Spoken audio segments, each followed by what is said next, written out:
How are you guys doing today? I decided to go live.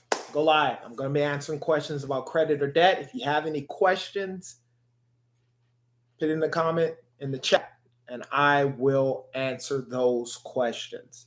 Um, so until we get some people in here, what I will do is go through uh, my private Facebook group, not Facebook group, my private Skool group. I'm so used to saying Facebook.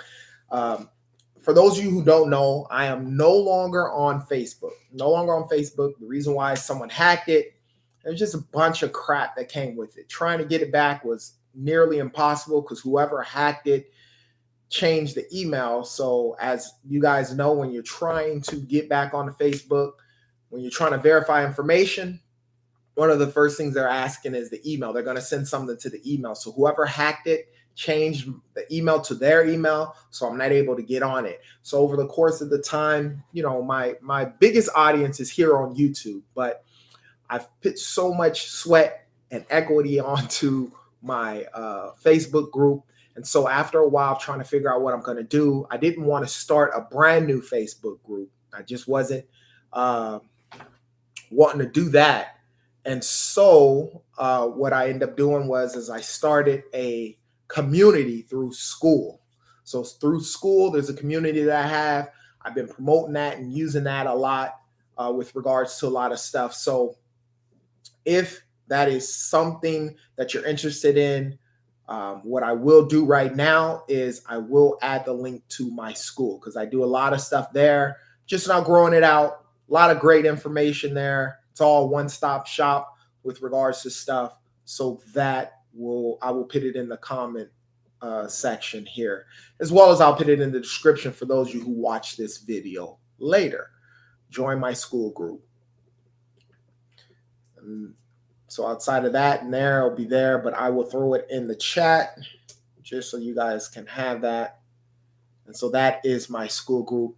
I did throw it in the chat for those of you who have it. And then again, for those of you who watch this later, you can see it later with regards to that. So since I don't have anyone asking any questions now, what I will do is, let me see here.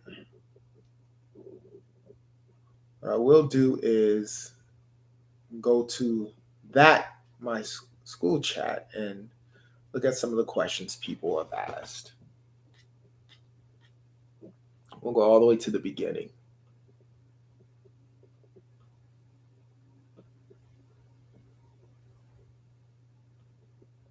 So if you have any questions, put it in the comment or in the chat, and I will answer it for you. Otherwise, I will go to some of the questions that I've been asked before.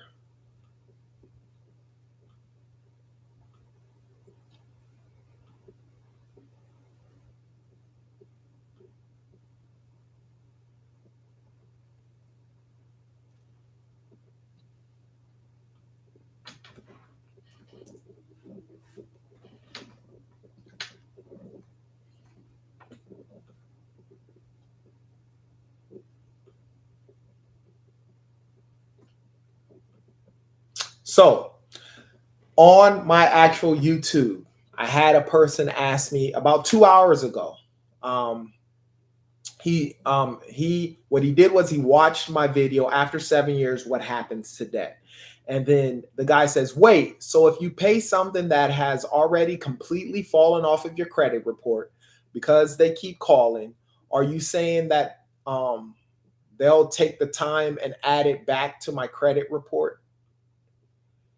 Yes. So let's say you had an account, an older account that was like 10 years, 15 years old. You owe, even if it was like a $5,000 account or something, and you had some collection agency call you, and out of goodwill, because you wanted to be a good person, you say, you know what? I had that account. You know what? I'm just going to go ahead and pay it. And it was with the debt collection company. If you paid that account off, let's say you paid, or they gave you a settlement and you settled the account out, even if it was $500, let's say you did that. if you paid that account, if that debt collection company reports on credit reports, they can update that account. And then from the 7 years from that time span, it can stay on your credit showing that it's been a paid account. Yes, that can happen. So if you have an account and it's been time barred, which time barred means that they can no longer sue you, and then you made a one monthly payment, you made a $50 payment, let's say, to some debt collection company, then that account becomes back and it's no longer time barred and the clock starts over.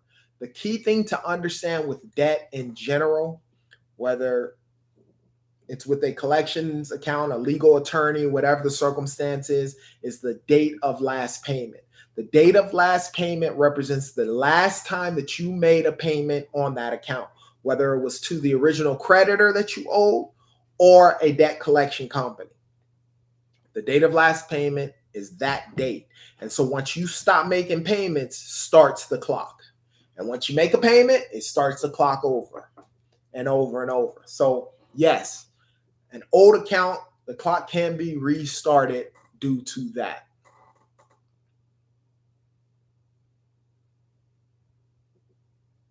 Another thing that they asked with regards to this same account was they were asking, so you mean to tell me that a debt that's past 7 years, which is past the statute of limitation, you can still call? Yes. I used to own a debt collection company. I had accounts that were past 7 years, and we would still call because it's still a debt in which you owe. So a debt collection company can call you as long as they possibly want with regards to an old account. That doesn't mean that they can't call you. But what it does mean is they can't sue you because it's way past the time bar time, and they can't place it on your credit report. And my motto is, if it's not on your credit report, then it's not owed ultimately, because that's the only stuff that you should really worry about when it comes to your debt, in my opinion.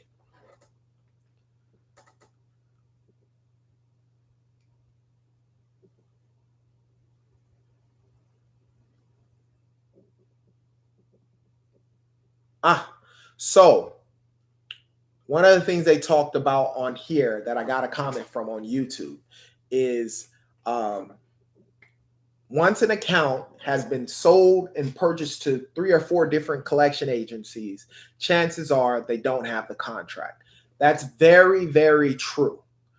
When an account is with the original creditor and it's sold to a debt collection company, and then that debt collection company is not able to collect the money for you for whatever reason, they sell it to another debt collection company and another debt collection company. Yes, a lot of times 3, 4 people down the chain, they won't have the original contract with regards to the account. So you request it. If they don't provide it, you can dispute the account. There's no validity of the debt, or state that you asked for the original contract if it is in fact placed on your credit, and it can be removed.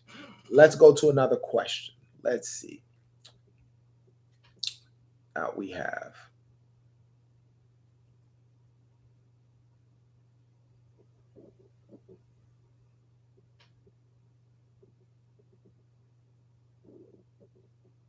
Okay, I have a person who said, I have a Barclays account that's about 9 years old and still hasn't come off. It's been disputed by a credit repair company and they were unsuccessful removing it. Any ideas on what to do? Now, that goes right back to the question that I'm always asking. When was the date of last payment? A lot of times people think because they had an account, let's say a credit card account, because those are revolving accounts and those can be, you can have those forever.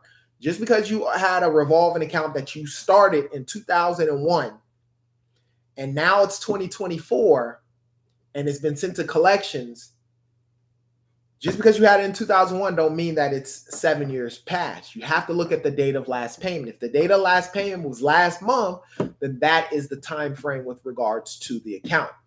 So in the case of this person who was asking with regards to not being able to remove a 9-year-old account, the thing that you have to understand is the date of last payment. And if it's been 9 years since the date of last payment, then burden of proof is based upon you.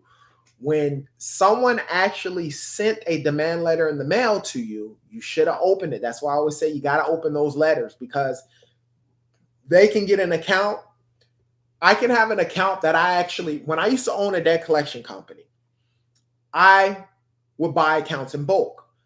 There's a possibility that within that 100 to 1,000 accounts that I had, that one or two of those accounts may have been past the statute of limitation, but they sold it or packaged it and sold it as an account that was charged off in, let's say, 2020. So when I get the account as the debt purchaser, if they're telling me this account was charged off in 2020, then by default, I'm going to believe that that's what it was. And let's say I place accounts on people's credit report. So if I placed on your credit report, and then you called me and you told me, hey, that account is old, I haven't done nothing in that account, it's been over 9 years, then burden of proof is based on you. So you're going to have to prove that to me. So one of the things you might have to do is go through the chain of command. So you're going to have to go to the original creditor. Make sure the account number is what that debt collection company has.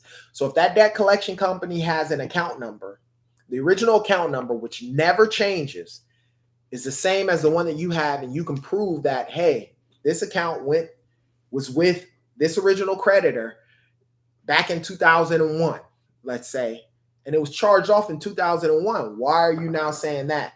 Now you have to prove to me that there was no payments made during that time span. Or on the flip side, I have to prove to you when it was. So that's the key. When you're disputing the account, you can say it's past its statute of limitation. And if they're saying, nope, it's verified, they have information with regards to that, you need to request the information showing when a payment was actually made. And not just that it was made, who was it made from, when was it made, and when the account number was made. This can become pretty tricky on having that account on your credit report for a very long time. So that's why you're going to have to look at that information and figure it out, right? With regards to that. So when you're going through the chain of command, you find that out. Now, if they're saying some debt collection company paid you, you need to verify that information. Now, if that debt collection company is no longer existent, then it becomes sort of kind of a lot easier. Now, if it is existing, you call them up and you say, hey, they're stating that I made a payment to you. I need proof of that.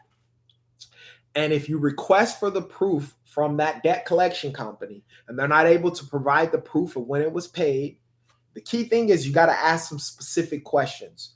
When was the date of last payment? Where was it paid out of, right? A bank account? Was it a debit card? Whatever the circumstances, what's the last four of that debit card and so forth. And I need proof of that. And if they can't provide that proof, then you can go back to the original time of when that account was opened up, and you can go from there, and there's nothing they can do. And that account will be time barred. If you are jumping in here and you have a question about credit or debt or some collection account or anything along those lines, throw it in the chat. And once I see it in the chat, I will answer that question.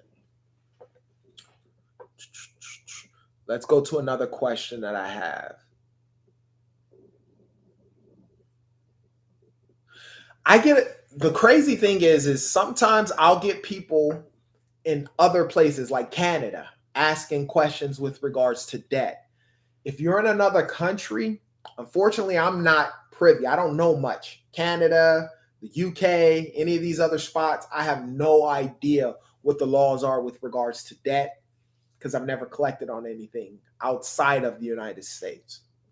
And the reason why I say that's because I've gotten comments with regards to that.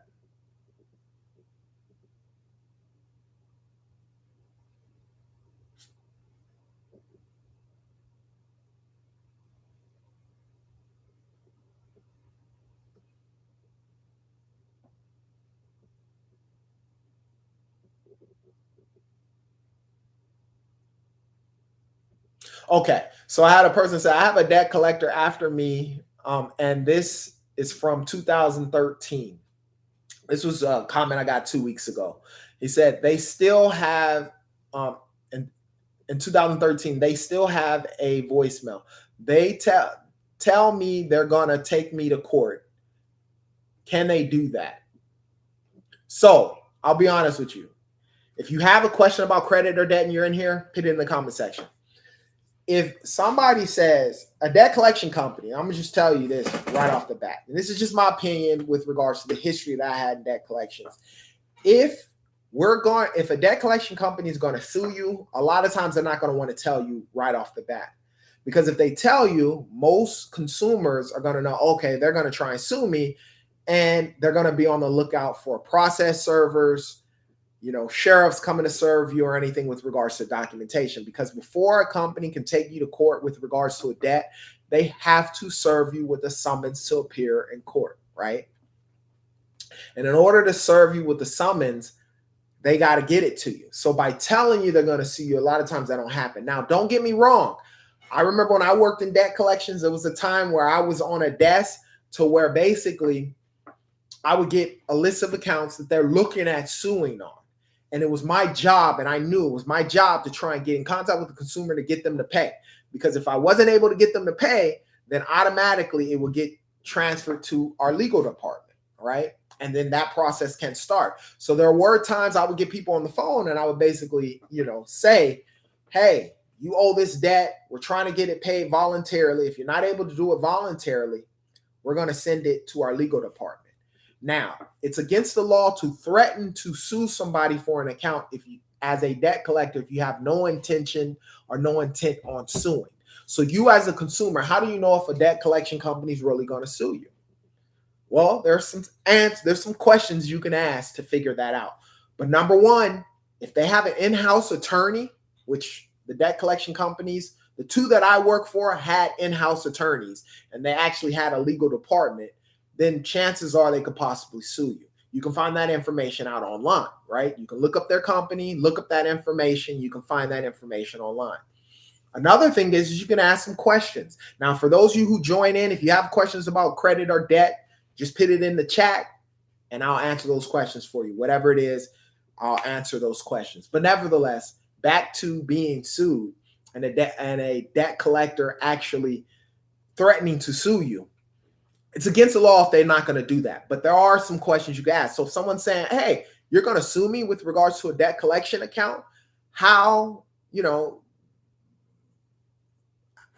are you going to know that if and in fact it is true? Look up the company. If it seems to show that they actually have an in-house attorney, there's a possibility they can sue you.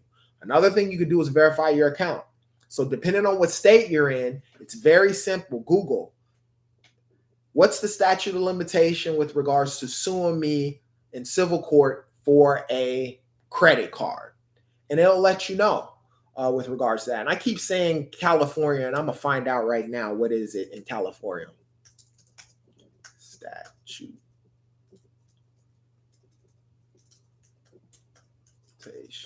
to sue on a credit card in the state of CA.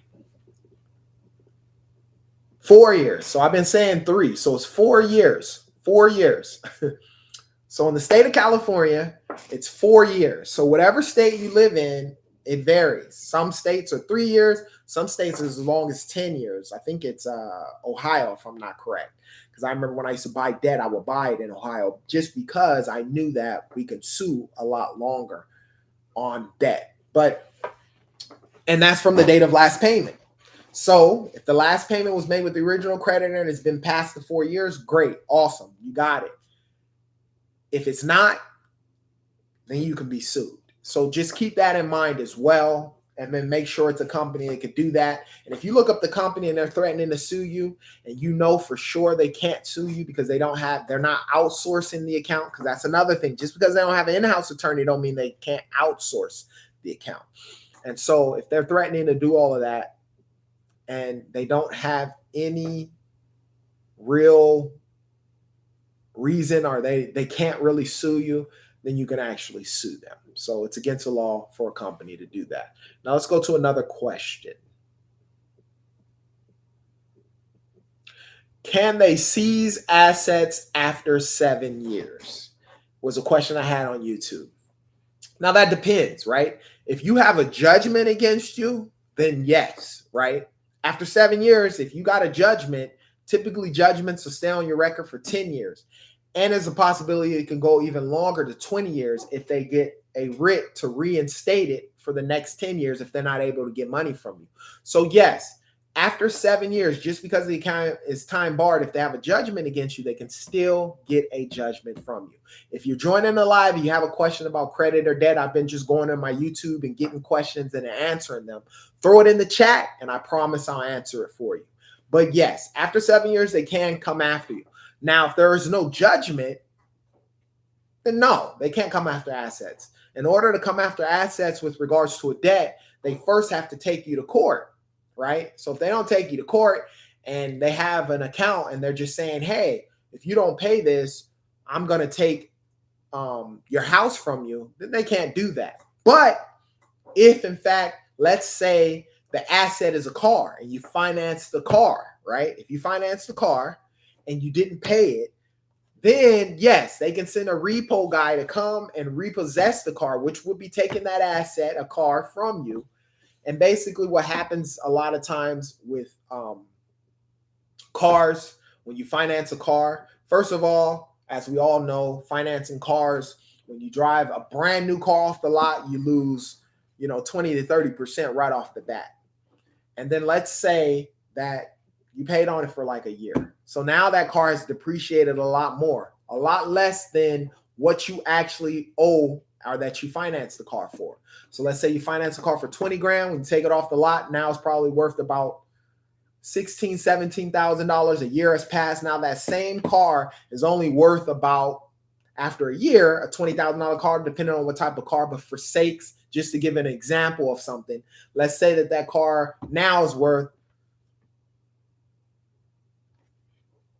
$14,000, but you financed it for the 20 plus interest. So you owe about, let's say, $25,000. You paid on it for about a year. So now you owe $23,000, let's say $21,000, but the car is only worth $15,000. That's where gap insurance comes in, right? If you total the car. Now, if you defaulted on the car, ain't no gap insurance. So what happens is they'll repossess the car, right? They'll send a tow person to come and they'll repossess the car. They'll take the car, sell it in an auction. And when you sell a car in an auction, you're only going to get the value of what it is, plus possibly a discount from there.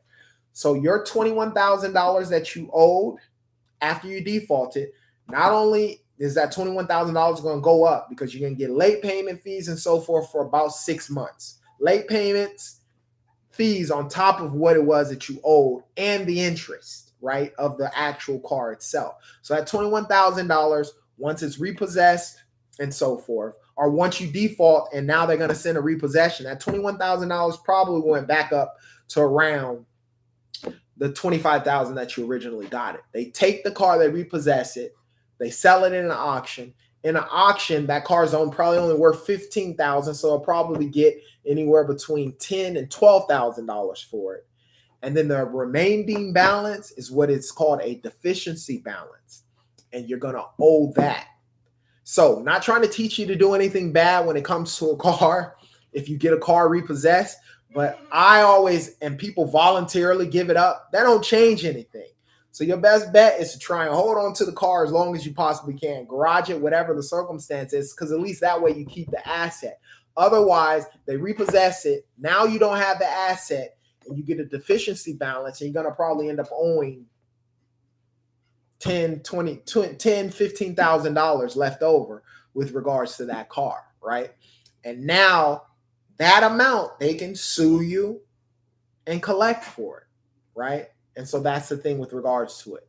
And so that's why it's so important when financing cars and so forth, before you actually accept that car, number one, you don't want to just go to the car dealership or a pot lot and say you want a brand new car and finance through them. You want to go through a bank, your bank. So that way you have an idea of how much you can get approved for, right?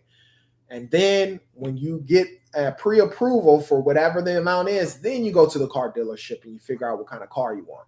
And when you're buying a car, in case that car is stolen, you want to get gap insurance, right? Gap insurance will cover the difference.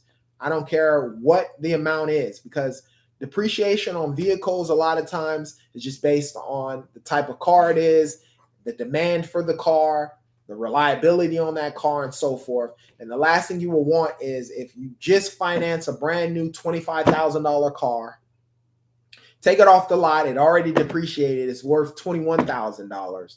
And in the first 6 months, the car is stolen. And now, when the car is stolen, your insurance company is only going to give you what the fair market value of that car is today. So that $25,000 car, when you got it off the lot, might be only worth $17,000 now. And so if it's worth $17,000, that's all they're going to be willing to give you for that car. And then if they give you a check for $17,000, you're still going to have to deal with your finance company. That's the company that actually gave you the loan for the car. So you give them $17,000, they're going to say, well, you still owe another $23,000, or you still owe another $7 or $8 grand, $5, $6, $7, $8 grand. And if you don't have gap insurance, you're going to have to pay that. And I know it sucks because your car was stolen or your car was totaled. If it was in an accident, same situation. Get the gap insurance. You don't have to pay for all that other bull crap that they try and get you to pay, the low jack and all that crap, but gap insurance is something you want to do, especially if you're buying a brand new car, so that way it protects the assets. So if your car is stolen or totaled, you won't have a deficiency balance. If you're brand new, you're coming in and you're seeing this, if you have any questions about credit or debt, put it down in the chat, and I promise I'll answer that question for you to help you along on your credit journey. I'm going to start going live a lot more than I have been in the general, just so that way I can help people out. All righty, so I don't have any questions in the chat, so let's go on to the next thing. Okay, so I had a person ask, if I pay my debt, is it better than waiting for it to drop off? Now, that's a great question. And that question always boils down to what it is that you're trying to do, right? Everybody out there, the account was sold. They don't own the rights to the debt. I never did no business with that debt collection agency, so I don't owe them. That stuff, depending on what's going on, is what really matters, right? So if you're trying to finance something, right? If this is on your credit, this account's on your credit, and you're trying to finance a car, you want to get a credit card, or you want to, get some type of personal loan or something along those lines, that account will hinder you. When the underwriters look at your credit and look at your information to vet you for that approval, they're going to tell you no, because you owe on the debt collection account and you're going to have to pay it off. And if you do pay it off and the underwriter sees that, then yes, you can get approved for whatever it is. The only way I tell people to wait 7 years, number one, is if it's time barred. So you have two different things. You have the statute of limitations, which is 7 years from the date of last payment, and then you have time barred accounts, and that deals with the time frame that creditor or debt collection company has to sue you. Only time I say wait till the 7 years is if the account is time barred, number one, because if you wait, you may find out and they may try and get a judgment against you and sue you. And then number two, if you're not planning on trying to apply for anything, right? If the account is time barred, let's say it's passed in the state of California, past the 4 years, but you got another 3 years to wait, you can either pay it, and yes, it will update, but it'll show as a paid account for the next 7 years, or you can wait for it to fall off. And that's 7 years from the date of last payment. So it all depends on what you're trying to do. If you're trying to buy a home or trying to finance something, or you're needing some finances with regards to stuff, then a lot of times you're better off just paying it off instead of waiting the 7 years. If you're not trying to finance anything during that time span, wait the 7 years, you'll be good to go. Let's go to another question.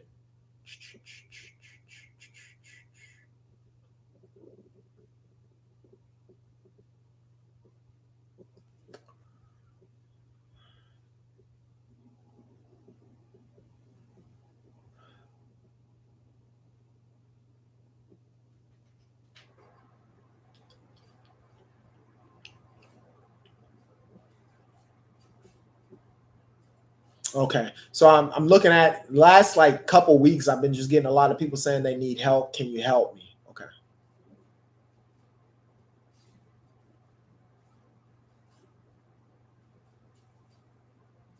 Okay. So I have this person. This was 2 weeks ago. It's ZZ We 7VT commented how a bear with me on some of the comments because I know people are just writing it quick and they're just trying to get it in and out. And most people don't even expect me to answer these comments that I have on YouTube, but I answer them all. It says, how a letter from a debt collection agency that you absolutely zero knowledge of a payday loan was made in your name because, all right, let me pull this all the way up. Because the loan was occurred in a different state from where I live now, what to do. The original company that gives the loans doesn't even have a fraud department. Yeah, okay. So let's talk about this. Payday loans. I've had a history of payday loans from I collected on from probably like 2010 to like 2012.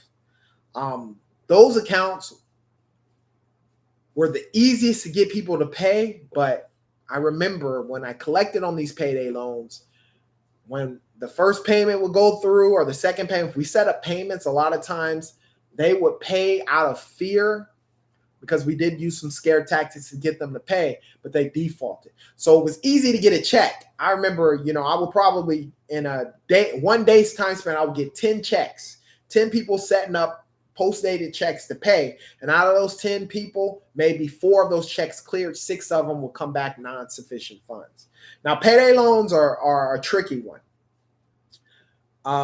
because there are a lot of stuff that happens, right? So in order to get a lot of these payday loans, what do you have to do? You have to provide a routing and an account number, right? So that way, when you got the loan, let's say it's a $300 loan, they deposit it into your checking account, and then bi-weekly or monthly or once a week, they would debit that checking account to pay back the money.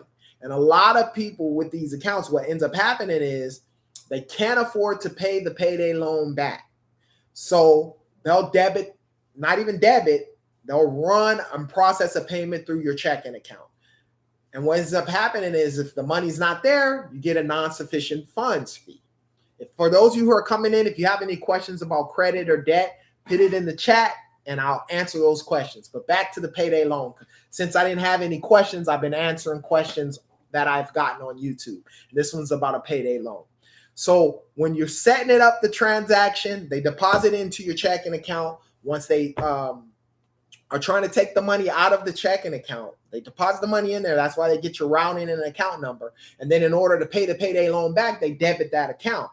A lot of times people are robbing Peter to pay Paul. I've had an auntie who've gotten these loans, and I know people who've gotten them. So what happens is they'll hit your account for your payment. You don't have the money. So what happens to you? You get an NSF fee.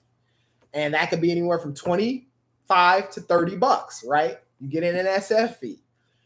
And then on top of that, you still owe the amount. So then the company's going to charge you a fee with regards to being late and not paying. They'll hit your account a whole bunch of times. I've seen it. So at the end of this, you end up owing on your payday loan. Thanks for hitting that thumbs up, whoever did that. And you owe your bank for the NSF fees for every time trying to hit your account. So they'll have $300-400 and end up getting their bank account shut down on top of owing the payday loan. Now, if it's a legit company, because there are a lot of companies out there, fly-by-night companies, that'll get payday loans, especially 5 years ago. Get these payday loans, come after you, say, hey, it's a fraudulent situation. You provided your routing and account number. It's considered fraud because you didn't pay it. We can send you the check systems. We could bring fraud upon you with regards to the check itself, so you have to pay it. In order to verify these type of accounts, it's very key. Send a debt validation letter. If they don't respond to the debt validation letter, then I wouldn't necessarily worry about it. And a lot of these accounts, you'll never see them on your credit report, right? those payday loans. So just keep that into consideration with regards to that. Are there any questions that anybody has that's on the live stream that you want to have, or just here checking out what I'm saying? Because it may be something that you may learn that way. But if you do have a question, put it in the comment section. Let's go on. Okay, I had a person wanting to thank me.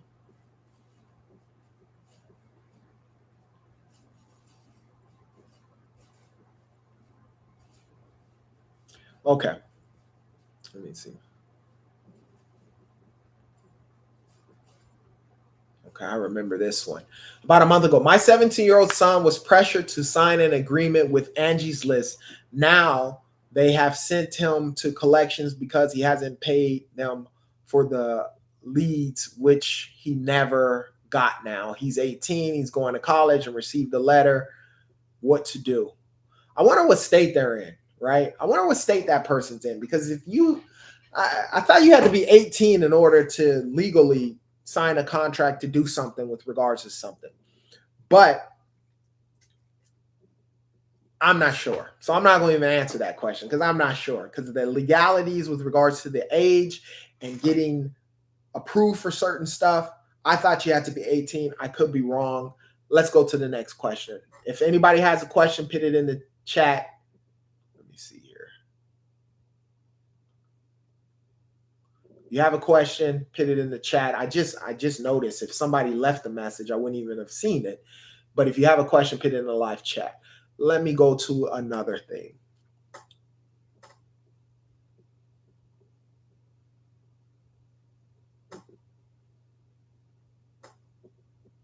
Okay, I remember this one. Okay, well, no, I'm not going to do this one. This was too long.